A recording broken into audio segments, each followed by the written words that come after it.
एक रोमांचक फुटबॉल मुकाबले में रियल मैड्रिड और विलारियल के बीच टक्कर हमेशा ही प्रशंसकों के लिए यादगार रही है।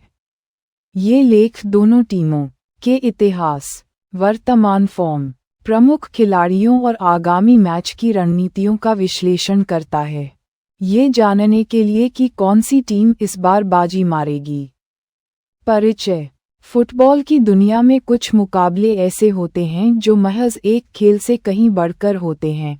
वे जुनून, रणनीति और अप्रत्याशितता का प्रतीक होते हैं। ऐसा ही एक मुकाबला है जब स्पेनिश ला लीगा के दो दिग्गज रियल मैड्रिड और विलारियल आमने सामने होते हैं। ये सिर्फ 3 अंकों की लड़ाई नहीं होती, बल्कि यह प्रतिष्ठा, कौशल और दृढ़ संकल्प का प्रदर्शन होता है। हर बार जब इन दोनों टीमों का सामना होता है, तो फुटबॉल प्रेमी एक रोमांचक और उच्चस्तरीय प्रदर्शन की उम्मीद करते हैं। रियल मैड्रिड अपने समृद्ध इतिहास और अनगिनत ट्रॉफियों के साथ हमेशा से ही विश्व फुटबॉल का एक पावरहाउस रहा है।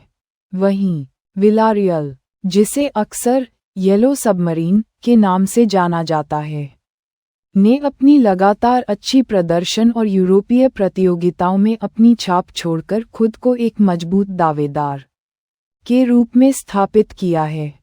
इस बार का रियल मैड्रिड बनाम विलारियल मुकाबला भी कोई अपवाद नहीं होगा। दोनों टीमें अपनी अपनी लीग और कप प्रतियोगिताओं में महत्वपूर्ण स्थिति में हैं, और इस मैच का परिणाम उनके आगामी अभियानों पर गहरा प्रभाव डाल सकता है। मैड्रिड अपनी लीग स्थिति को मजबूत करना चाहेगा, जबकि विलारियल शीर्ष टीमों के खिलाफ अपनी क्षमता साबित करने और यूरोपीय स्थानों के लिए अपनी दावेदारी पेश करने का प्रयास करेगा। यह मैच न केवल खिलाड़ियों के व्यक्तिगत कौशल का परीक्षण करेगा, बल्कि ये दोनों टीमों के कोचों की रणनीतिक सूझबूझ और दबाव में निर्णय लेने की क्षमता को भी परखेगा। दर्शक एक ऐसे मैच की उम्मीद कर सकते हैं जहां हर पास, हर टैकल और हर शॉट मायने रखेगा, और अंत तक ये कहना मुश्किल होगा कि जीत का सेहरा किसके सिर बंधेगा। दोनों टीमों का ऐतिहासिक सफर और प्रतिद्वंद्विता। रियल मैड्रिड का इतिहास गौरवशाली उपलब्धियों से भरा पड़ा है। उन्होंने रिकॉर्ड संख्या में ला लीगा खिताब और चैंपियंस लीग ट्रॉफियां जीती हैं, जिससे वे दुनिया के सबसे सफल फुटबॉल क्लबों में से एक बन गए हैं। उनकी टीम में हमेशा से ही गैलेक्टिकोस सितारे रहे हैं, जिन्होंने फुटबॉल के इतिहास को आकार दिया है। वहीं विलारियल ने 21वीं सदी में अपनी पहचान बनाई है।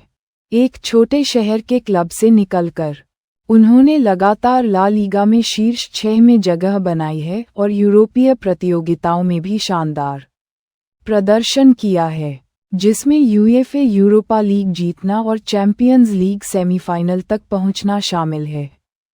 उनकी यात्रा दृढ़ता और स्मार्ट प्रबंधन का एक उदाहरण है। जब रियल मैड्रिड बनाम विलारियल की बात आती है, तो यह मुकाबला हमेशा ही अप्रत्याशित रहा है। हालांकि रियल मैड्रिड का पलड़ा भारी रहा है, विलारियल ने कई बार उन्हें चौंकाया है और महत्वपूर्ण अंक छीनने में सफल रहा है।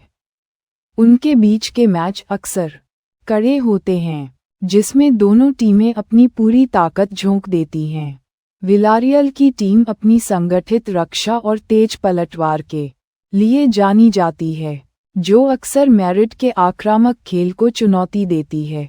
इन दोनों टीमों के बीच के पिछले कुछ मुकाबले बेहद रोमांचक रहे हैं, जिसमें गोलों की बौछार और अंतिम मिनटों के ड्रामा ने प्रशंसकों को अपनी सीटों से बांधे रखा है। यह प्रतिद्वंद्विता केवल अंकों के लिए नहीं, बल्कि यह इस बात का भी प्रमाण है कि कैसे एक स्थापित दिग्गज और एक उभरता हुआ दावेदार एक दूसरे को सर्वश्रेष्ठ प्रदर्शन के लिए प्रेरित कर सकते हैं। वर्तमान फॉर्म और प्रमुख खिलाड़ी। रियल मैड्रिड इस समय शानदार फॉर्म में है। वे लीग में शीर्ष पर हैं और चैंपियंस लीग में भी अच्छा प्रदर्शन कर रहे हैं। उनकी टीम में युवा प्रतिभा और अनुभवी खिलाड़ियों का एक बेहतरीन मिश्रण है। जूड बेलिंगम ने मिडफील्ड में अपनी उपस्थिति से टीम को एक नई ऊर्जा दी है, जबकि विनीसियस जूनियर और रॉड्रिगो जैसे खिलाड़ी अपनी गति और ड्रिबलिंग से किसी भी रक्षा पंक्ति को भेद सकते हैं। फेडेरिको वाल्वेर्डे और टोनी क्रूस जैसे मिडफील्डर खेल को नियंत्रित करते हैं और रक्षात्मक रूप से भी मजबूत रहते हैं। हालांकि चोटों ने उन्हें कुछ हद तक प्रभावित किया है, लेकिन उनकी बेंच स्ट्रेंथ इतनी मजबूत है कि वे इन चुनौतियों का सामना करने में सक्षम हैं। दूसरी ओर विलारियल ने इस सीजन में उतार चढ़ाव देखे हैं। वे लीग तालिका में मध्य में हैं, लेकिन उनकी क्षमता किसी भी टीम को हराने की है। जेरार्ड मोरिनो उनके सबसे महत्वपूर्ण खिलाड़ियों में से एक हैं, जो गोल स्कोरिंग और असिस्ट दोनों में माहिर हैं। एलेक्स बैना और डैनियल पारेजो जैसे खिलाड़ी मिडफील्ड में रचनात्मकता और अनुभव प्रदान करते हैं। उनकी टीम की मुख्य ताकत उनकी संगठित रक्षा और काउंटर अटैक पर निर्भर करती है। रियल मैड्रिड बनाम विलारियल के इस मुकाबले में विलारियल को अपने प्रमुख खिलाड़ियों पर बहुत निर्भर रहना होगा ताकि वे मैड्रिड के मजबूत आक्रमण को रोक सकें और खुद भी गोल के अवसर बना सकें। ये देखना दिलचस्प होगा कि उनकी वर्तमान फॉर्म मैड्रिड के खिलाफ कैसा प्रदर्शन करती है। रणनीतिक दृष्टिकोण और कोच की भूमिका। रियल मैड्रिड के कोच कार्लो एंसेलोटी अपनी रणनीतिक सूझबूझ और खिलाड़ियों के साथ बेहतरीन संबंध के लिए जाने जाते हैं। उनकी टीम अक्सर गेंद पर नियंत्रण रखती है, लेकिन वे तेज पलटवार और विंग प्ले का भी प्रभावी ढंग से उपयोग करते हैं। एंसेलोटी की रणनीति अक्सर प्रतिद्वंद्वी टीम की कमजोरियों का फायदा उठाने और अपनी टीम की ताकत को अधिकतम करने पर केंद्रित होती है। उनकी टीम में लचीलापन होता है, जिससे वे विभिन्न परिस्थितियों के अनुसार अपनी खेल शैली को ढाल सकते हैं। रक्षात्मक रूप से वे संगठित होते हैं और मिडफील्ड से ही दबाव बनाना शुरू कर देते हैं।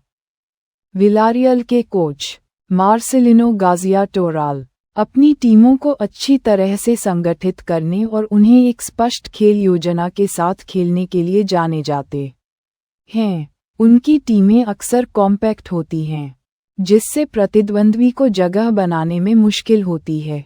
वे मिडफील्ड में गेंद जीतने और फिर तेजी से आक्रमण करने पर जोर देते हैं। रियल मैड्रिड बनाम विलारियल के इस मैच में मार्सेलिनो शायद मैड्रिड के मिडफील्ड पर दबाव बनाने और उनके विंगर्स को रोकने की कोशिश करेंगे।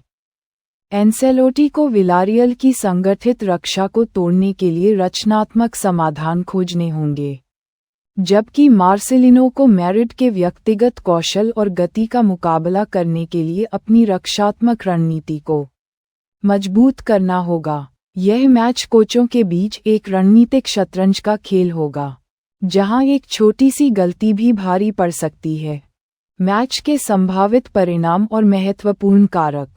इस रियल मैड्रिड बनाम विलारियल मुकाबले का परिणाम कई कारकों पर निर्भर करेगा। सबसे पहले, होम एडवांटेज एक महत्वपूर्ण भूमिका निभा सकता है। यदि मैच सैंटियागो बर्नाब्यू में खेला जाता है, तो मैड्रिड के प्रशंसकों का समर्थन उन्हें अतिरिक्त प्रेरणा देगा। दूसरा, चोटें और निलंबन किसी भी टीम के लिए समस्या पैदा कर सकते हैं। यदि कोई प्रमुख खिलाड़ी अनुपलब्ध होता है, तो इससे टीम की संतुलन और गहराई प्रभावित हो सकती है। तीसरा, खिलाड़ियों की व्यक्तिगत फॉर्म। एक विशेष दिन पर एक खिलाड़ी का शानदार प्रदर्शन मैच का रुख बदल सकता है। चौथा, रेफरी के निर्णय भी मैच पर गहरा प्रभाव डाल सकते हैं। विवादास्पद निर्णय, चाहे वह पेनल्टी हो या रेड कार्ड, खेल के परिणाम को सीधे प्रभावित कर सकते हैं। अंत में, मनोवैज्ञानिक पहलू भी महत्वपूर्ण है। बड़ी टीमों के खिलाफ खेलते समय विलारियल का आत्मविश्वास और मैड्रिड का दबाव झेलने की क्षमता दोनों ही परिणाम को प्रभावित करेंगे। मैड्रिड अपनी आक्रामक शक्ति और मिडफील्ड नियंत्रण पर भरोसा करेगा, जबकि विलारियल अपनी संगठित रक्षा और तेज पलटवार पर दांव लगाएगा। यह एक ऐसा मैच होगा जहां हर छोटी से छोटी बात मायने रखेगी। और जो टीम दबाव में बेहतर प्रदर्शन करेगी वही जीत की हकदार होगी।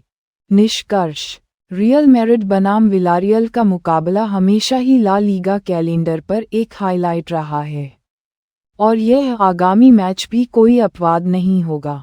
दोनों टीमें अपनी अपनी खूबियों और कमजोरियों के साथ मैदान में उतरेंगी, और फुटबॉल प्रेमी एक रोमांचक और यादगार प्रदर्शन की उम्मीद कर सकते हैं। मैड्रिड अपनी लीग स्थिति को मजबूत करने के लिए जीत चाहेगा, जबकि विलारियल अपनी क्षमता साबित करने और यूरोपीय स्थानों के लिए अपनी दावेदारी पेश करने का प्रयास करेगा। यह मैच न केवल खिलाड़ियों के कौशल का प्रदर्शन होगा, बल्कि यह कोचों की रणनीतिक प्रतिभा और दबाव में निर्णय लेने की क्षमता का भी परीक्षण करेगा।